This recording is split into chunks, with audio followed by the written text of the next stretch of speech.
Sinubukan nga pala naming pasukin itong loob ng lalao para maghukay guys nung tinatawag naming mga saga. At nakajackpot nga guys kami ngayong araw dahil napakarami ng mga nahuli namin. Masayang masaya na naman kaming magkakaibigan dyan na uuwi sa bahay ni Tarzan para lutuin guys itong mga nahuli natin. Talaga naman guys habang niluluto ko ay muntikan pa silang magtakasan. Napakasarap na naman guys ng food trip natin dito sa bahay ni Tarzan kaya samahan nyo na ulit kami guys. So what's up guys? What's up mga karapadaan lang? So ngayong araw nga guys may panibagong adventure na naman tayo dahil nga guys mahilig tayong food trip. Ay hanap na naman tayo na pwede natin dito maiulam.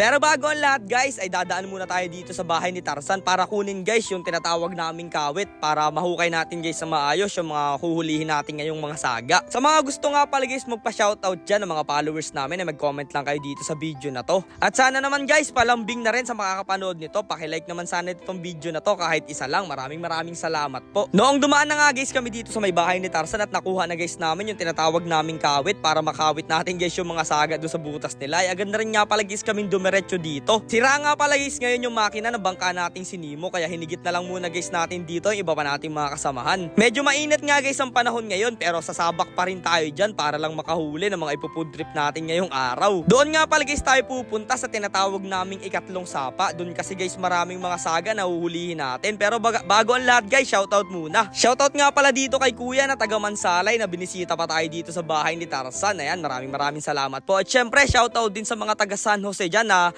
lumangoy pa guys papunta dito sa bahay ni Tarzan para lang makita kami. Maraming salamat po sa effort nyo. At syempre, sa walang sawang suporta nyo sa amin at sana pakishare naman itong video na to. Maraming salamat at mag-iingat po kayo pa uwi. Maya nga lang guys, syempre nakarating na rin kami dito sa spot kung saan guys kami maghuhukay ng mga tinatawag guys namin saga.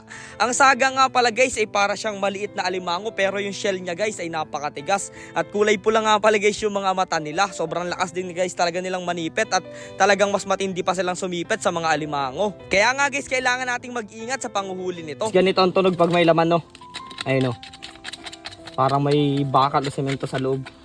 Kadalasan nga pala guys yung mga saga ay nakatira dito sa ilalim ng mga ugat na puno. Ganyan guys. Dito kasi guys sila nakakapagparami o napipil guys nila na mas safe sila dito sa lugar na to. Medyo mahirap nga lang guys hulihin itong mga saga dahil nakasiksik sila dito sa mga ugat ng puno at kung minsan pa guys ay malalim talaga yung kanilang butas. Napakalakas rin guys kumapit ng mga galamay nila guys kaya pag nakawit mo sila hindi mo talaga basta-basta mahihigit sa sobrang tigas nilang lumaban. At dito nga guys sa spot na to ay nakita nga pala ako dito na isang saga sa ilalim at natatanaw na nga pala agad namin dyan kasi mababaw lang yung butas niya.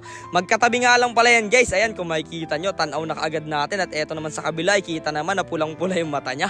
At maya nga lang guys, tinawag ako dito ng tropa kong si Angelo at ayan, nagpapasikat siya guys dito sa mga nahuli niyang saga. Marami na rin daw kaagad. Eto nga pala guys ang kahalagahan ng kawit na kinuha natin kanina. Ayan guys, dahil mga matatapang yung mga ganyang saga, ay kailangan mo talagang kawitin yan. Dahil kung hindi guys at mamano-mano mo lang kamay na dudukunin yan, paniguradong biak-biak guys ang mga kamay mo dyan at kuminsan yung mga kuko mo. Kadalasan nga pala guys pag nanguhuli kami ng mga ganitong klaseng saga dito sa loob ng lalao ay tinetsempuan nga pala guys namin ay low tide. Dahil nga pala guys pag high tide ay matatabunan ng tubig yung kanilang mga butas at napakahirap din guys nilang hukayin lalong-lalo nya pag hindi nyo sila nakikita. Yung mga ganitong klase nga pala guys ng alimango sa lugar namin ay sobrang dami na talaga nila dahil madalang lang guys ang kumakain at bumibili nito dito sa lugar namin. Kaya nga syempre tuwan-tuwa kami magkakaibigan dyan dahil napakarami nating nahuhuli palagi may food trip na talaga tayo. Shoutout nga pala guys sa mga taga Bicol dyan. Syempre sa mga taga Sorsogon, sa mga taga Samar at sa mga taga Caloocan dyan. Shoutout sa inyo lahat. At nga pala muntikan ko na makalimutan. Shoutout din sa mga taga Makati dyan. At syempre shoutout sa mga taga Palawan. Maraming salamat sa suporta nyo palagi at sa mga gusto guys magpa-shoutout dyan ng lugar nila. I-comment nyo lang guys dito sa baba ng video kung mga taga saan kayo para sa next vlog natin ay shoutout ko kayong lahat. At eto naman guys yung isang saga. Grabe talagang hindi pa namin guys sinusuka yung ilalim. May kusa na siyang lumalabas. Talagang ready na siyang magpa-food trip sa amin dito. Gaya nga guys ng sabi ko sa inyo kanina, hindi nga pala madaling mahuli yung mga ganitong klase ng saga. Kailangan talaga dito ng teamwork at tulong-tulong bilang isang grupo. At dito nga guys isang saga na ito, nahirapan talaga kaming hulihin. Talagang ubos na guys yung galamay at yung sipit niya. Hindi pa rin siya lumalabas at nakakapit pa rin siya ng matindi dun sa putik. Talaga namang ayaw niyang bumitaw guys. Saga nga pala guys ang tawag sa ganitong klase ng alimango dito sa lugar namin. Sa lugar nyo ba guys, ano ang tawag sa mga ganitong klase ng alimango? alimango? Paki-comment na rin guys para malaman naman namin. Syempre guys, bawat lugar ay iba-iba talaga ng tawag, lalong-lalo na pagdating sa mga alimango na ganito. At dinaanan pa nga guys tayo ng swerte dito ngayong araw. Habang naghahanap kami dito ng mga butas ng saga, ay nakakita nga pala guys tayo dito ng isang butas guys ng alimango. Ayan guys, so talagang pinagtulungan na lang naming huliin yan.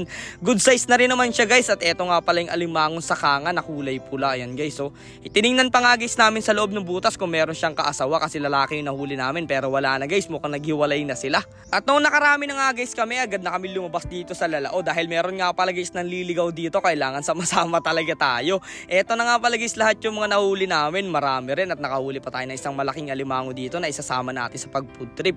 Kaya ayun guys, niyaya ko na agad yung mga tropa natin dyan para pumunta dun sa bahay ni Tarzan, kasi nga guys dun tayo magluluto ng mga ulamin natin. Pagkarating nga guys namin dito sa may taas ng bahay ni Tarzan, ay agad na rin nga pala akong pumunta dito guys para mag-asikaso. At titingnan ko nga guys dito yung napakagandang view at napakaliwalas na lugar dito sa bahay ni Tarzan. Tingnan nyo naman guys, grabe, napakasarap guys pumood trip dito. Dito na rin nga pala guys kami magluluto sa taas dahil marami na rin naman kami ditong naipong panggatong kahapon. Hindi nga lang guys namin na videoan yung mga naipon namin panggatong. At eto na nga guys, nalinisan na rin namin isa-isa yung mga saga na lulutuin namin. Kaya isasalang na lang guys natin to dito. Sobrang sarap guys sa feeling na pag nakakahuli kayo ng mga bagay na kinakatch and cook nyo guys, ay dito kayo uuwi sa bahay ni Tarzan, tapos dito kayo magluluto. At dito nga guys, sa sobrang fresh nung lulutuin natin, ayun, munti ka na guys makawala. Nakalimutan ko guys na buhay pa pala sila. Munti ka na silang magtalunan dito sa silong. Habang yung mga tropa ko nga guys ay naliligo dun sa baba, ay ako naman guys ang nag-aasikaso nito mga lulutuin namin. Malaki rin kasi guys ang high tide ngayon, kaya sinasamantan nila yung paliligo. Napakasimple nga lang pala guys ng ginawa naming luto dito. Nilagyan lang guys namin ng tubig, luya, tsaka asin, at talagang kahit napakasimpleng luto niyan guys, ay patok na patok talaga yan sa panlasa namin. Maya-maya lang guys, habang nagluluto ako dito, umakyat na dito yung mga tropa ko, at magkakape daw guys sila para medyo mainit naman daw guys yung pakiramdam. Nakakalito talaga tong mga to, naligo para maging refresh tapos biglang magkakape. Kaya syempre habang iniintay guys naming maluto yung pang-ulam namin ngayong araw na nahuli natin kanina, ay tamang kwentuhan lang muna kami dito, tawanan itong mga tropa ko. Napakalamig rin kasi guys talaga ng simoy ng hangin dito sa taas. Maya-maya nga lang guys, naluto na rin itong mga niluluto natin. At ayan guys, kulay orange na. Palatandaan na pwede na natin itong food tripin. Kaya nga guys, agad namin nilagayan dito sa plato. Tingnan nyo naman guys, grabe, punong-puno guys ng mga alige itong mga nakuha nating saga. Guys, tikman na natin yung mga nahuli natin kanina, no? Let's go. Si Balong, may kanin na rin tayo dito. Si Balong ang unang titikim, oh. Ang taba, no? Oh, giba eh, oh, yan, oh. Wow, ang taba niyan guys. Isang buo. Quality! Yummy! Sarap guys ng tanghalian namin, oh. Kaya nagtira kami ng kanin para mamaya, oh. Sabay-sabay kami po food trip diyan. Let's go, titikim din ako. Sarap ba to? Tingnan na rin, oh. Sipit guys sa akin. Tikas. Mataba nga eh. Oh.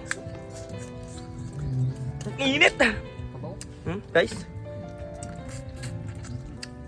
Kaya tayo. Solid ang pagod. Kaya maraming salamat guys sa pagsama nyo sa adventure at sa food trip namin ngayong araw. So paano guys? Bukas na lang ulit yung adventure natin. Kaya salamat palagi sa panonood nyo sa mga video natin. Hanggang dito na lang muna guys itong video. Paano? Kita-kits na lang ulit tayo bukas. Napakaganda talaga ng view dito. Ayun, wait lang guys. May ads. Wait lang. May nakain pala doon na tropa natin. Kita-kits na lang ulit guys.